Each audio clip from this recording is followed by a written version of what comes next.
Doo-doo-dee. It's Nandi! Hello friends, today I'm back with one of my most requested videos, a guide to the guild raid bosses.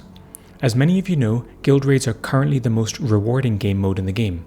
At the end of the day, an inescapable reality of playing Tacticus is that game progression is dictated by the optimal upgrading of characters, in order to maximize resources and fuel further success. It makes sense, therefore, to want to do well in the game mode that is the most rewarding, and that's what I'm here to help you do today. The material in this video is based on battling guild bosses in one of the top raiding guilds in the game, so you can trust the veracity here. I've outlined the 4 sections that we'll cover in today's video, which are timestamped and chapter marked for you to focus on whatever is most relevant.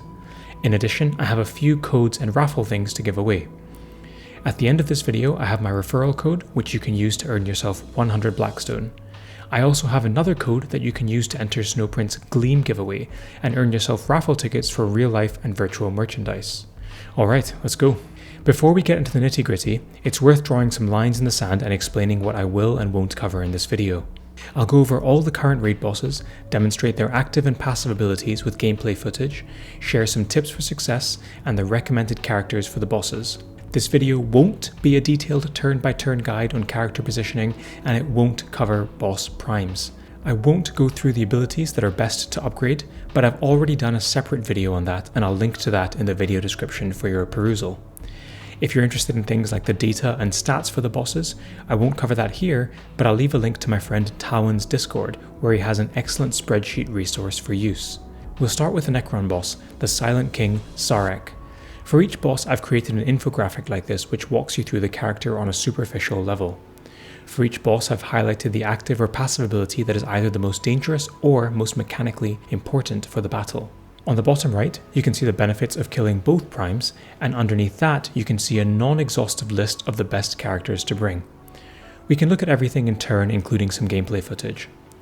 For Szarekh, the most important thing to note is the Annihilator beams. If you don't kill the primes, these will seriously mess up your positioning and instantly kill the majority of your characters. Therefore, fully killing both primes is a requirement. Once you kill both primes, if he tries to cast his Annihilator beam active, he will simply do nothing for that turn. The other defining feature of this boss is his Deathmark summons. The summons crucially have to spawn within 2 hexes of his starting throne spot, so if you're able to block off those spots in the battle, then you can nullify the threat posed by this ability. Characters like Bellator serve this purpose well with their summons. His passive abilities are deterrents to melee and psyker units. He takes reduced hits from melee units that move into melee range that turn, and also takes 40% less damage from psyker units. While this massively reduces the value of psykers, the melee unit disincentive is more conditional.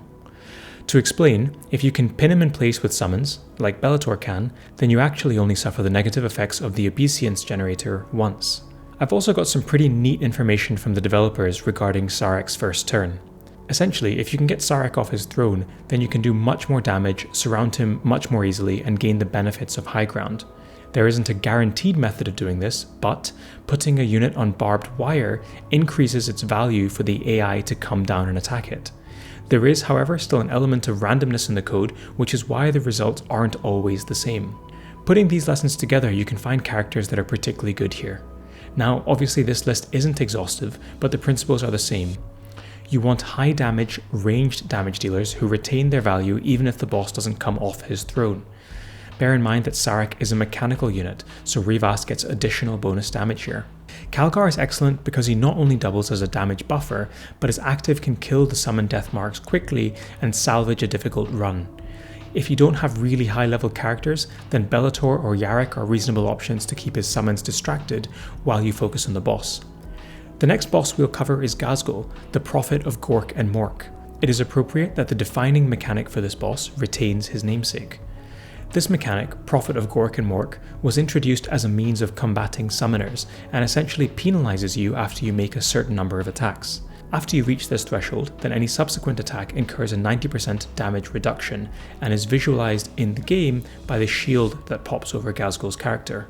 We can raise the threshold for attacks by killing both primes, again making this a boss where killing both primes is necessary.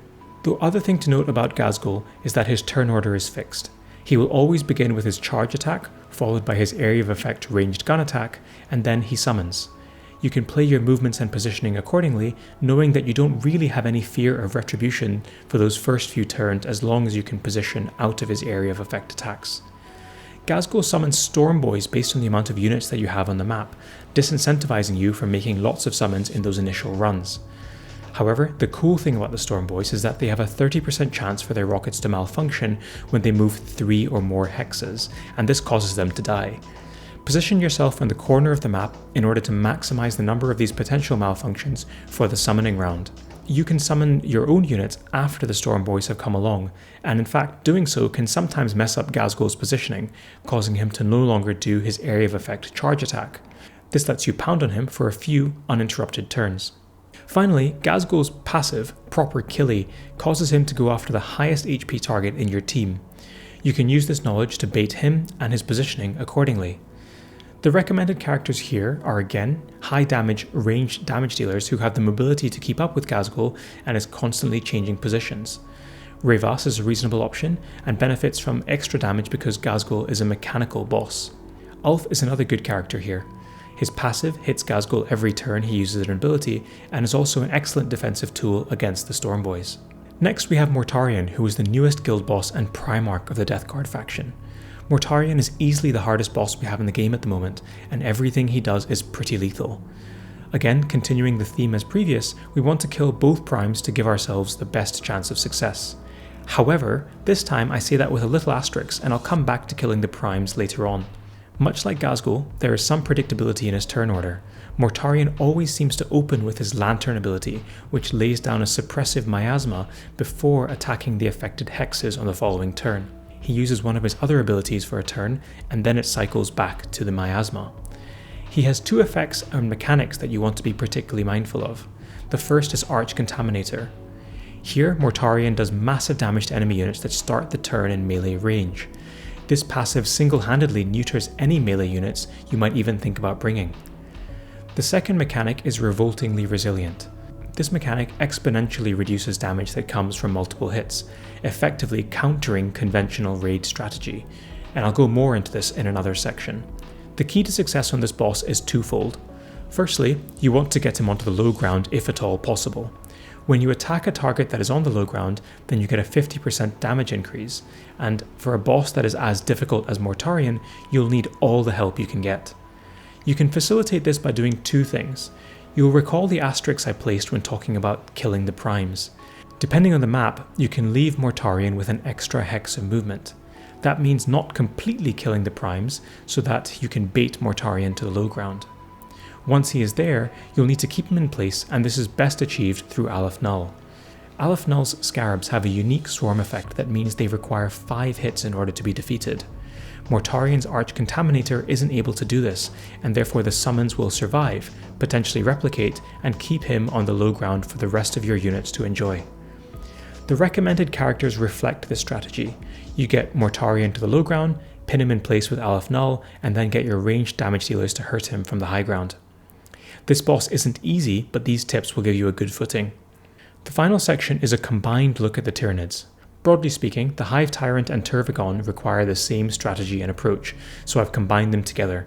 They both create fairly weak summons, and therefore I would generally only recommend killing the defensive prime, i.e. the one that boosts the boss's armor.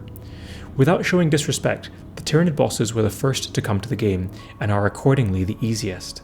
They should be an opportunity for you to practice with your raid teams, find strategies that work best for you, and also explore game mechanics and nuances.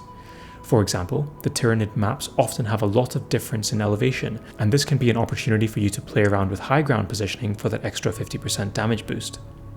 The Tyranid bosses also allow you to apply the basic raid principles.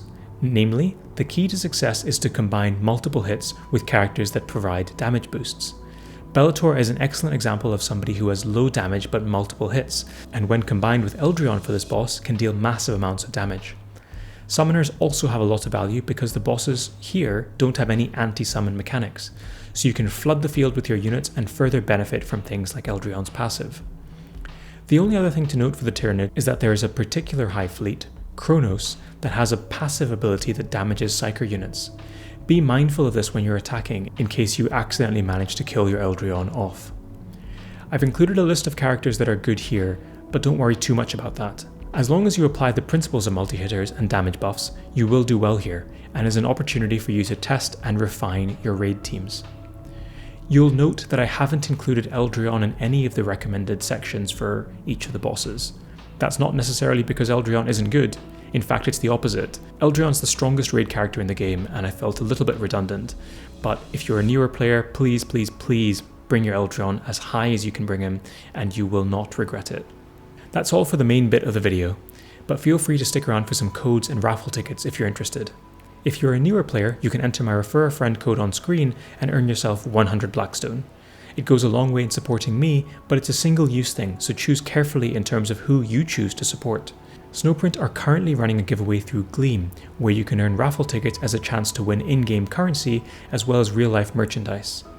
Mrs. Nandi and I are getting married next week, so Snowprint have kindly created a code in her honour that earns you 5 raffle tickets. All you have to do is scroll to the bottom of the page and enter it for a chance to win. I'll provide a link to the Gleam website in the video description. Next up, Snowprint are also doing a community puzzle event. The creators have been given letters to come up with some sort of creator clue, and I have 2 more letters to add to that anagram today. Those are the letters P and E.